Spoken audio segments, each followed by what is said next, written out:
পার্টির পক্ষ থেকে আমি আপনাদের সবার প্রতি আমাদের গভীর কৃতজ্ঞতা আমি প্রকাশ করছি। মাত্র অল্প দিনের মধ্যে 12 আসনে যে পরিমাণে একটা গণজোয়ার তৈরি হয়েছিল, সম্ভবত বাংলাদেশের অন্য কোনো আসনে এত অল্প সময়ে এই পরিমাণ গণজোয়ার দেখা যায়নি।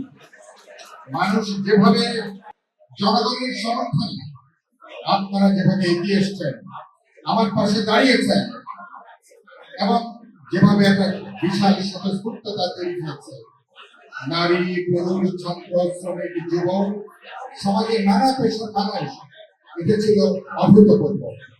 হ্যাঁ, এখানে টাকার খেলা হয়েছে, এখানে দেখেছি আমরা, এখানে সন্ত্রাস হয়েছে, কৃষি শক্তি এখানে প্রয়োগ করা হয়েছে, এখানে মানুষের ধর্ম অনুভূতিতে রাজনৈতিক ভাবে এখানে ব্যবহার করা হয়েছে এবং দেখেছি অন্যান্য কিছু আসনের মাধ্যমে এখানে প্রশাসনিক ম্যানিপুলেশন করা হয়েছে এবং এর মধ্য দিয়ে মানুষ যে মার্কাকে মনের দিক থেকে গ্রহণ করেছে, কোদাল মার্কাকে, এবং ভোটের পরে হাজার হাজার মানুষের যে কান্না, মানুষের হাহাকার, যে আত্মচিৎকার, তাদের বেদনা, তাদের দুঃখ কষ্ট, এটা আমাকে গভীরভাবে স্পর্শ করেছে।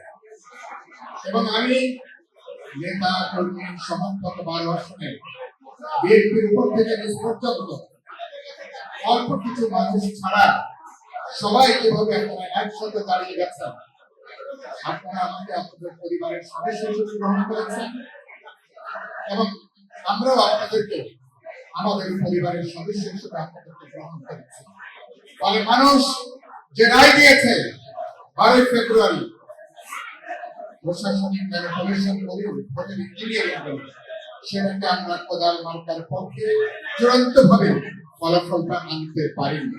কিন্তু জনগণের দিক থেকে জনগণ এটাকে কোদাল মার্কার জয় হিসাবে, রাজনৈতিক দিক থেকে, নৈতিক দিক থেকে, ইথিক্যালি মোরালি মানুষ কোদাল মার্কাকে মানুষ গ্রহণ করেছে, নৈতিক দিক থেকে কোদাল মার্কাকে মানুষ বিজয়ী করেছে। আমরা আজকে আপনাদেরকে এখানে ছোট পরিসরে আমন্ত্রণ জানিয়েছি। আমি কয়েক হাজার মানুষকে আমন্ত্রণ জানানো দরকার ছিল, সময় সুযোগের অভাবের জন্য সেটা সম্ভব হয়নি। কেবলমাত্র বিএনপির মূল নেতৃবৃন্দ, অঙ্গ সংগঠনের নেতৃবৃন্দ, অন্যান্য দলের নেতৃবৃন্দ, বিএনপি ওয়ার্কার্স পার্টির নেতৃবৃন্দ সহ মাত্র আমরা অল্প কিছু মানুষকে এই হলেও এখন উচ্চে পড়ছে, তাদেরকে আমরা মাত্র এখানে আমন্ত্রণ জানাতে পেরেছি। নির্বাচনের পরে আমরা দেখেছি নানা অঞ্চলে এখানে সন্ত্রাস হচ্ছে, নানা অঞ্চলে এখানে জবরদস্তি চলছে, জুলুম চলছে। আমাদের অনেক নেতা কর্মীদের বিরুদ্ধে মিথ্যা হয়রানিমূলক মামলা দেওয়া হচ্ছে।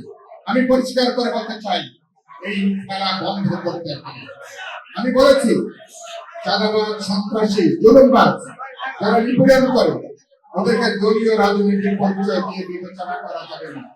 দুর্বৃত্তকে, অপরাধীকে দুর্বৃত্ত হিসাবে বিবেচনা করতে হবে, অপরাধীকে অপরাধী হিসাবে বিবেচনা করতে হবে, চাঁদাবাজকে চাঁদাবাজ হিসাবে বিবেচনা করতে হবে।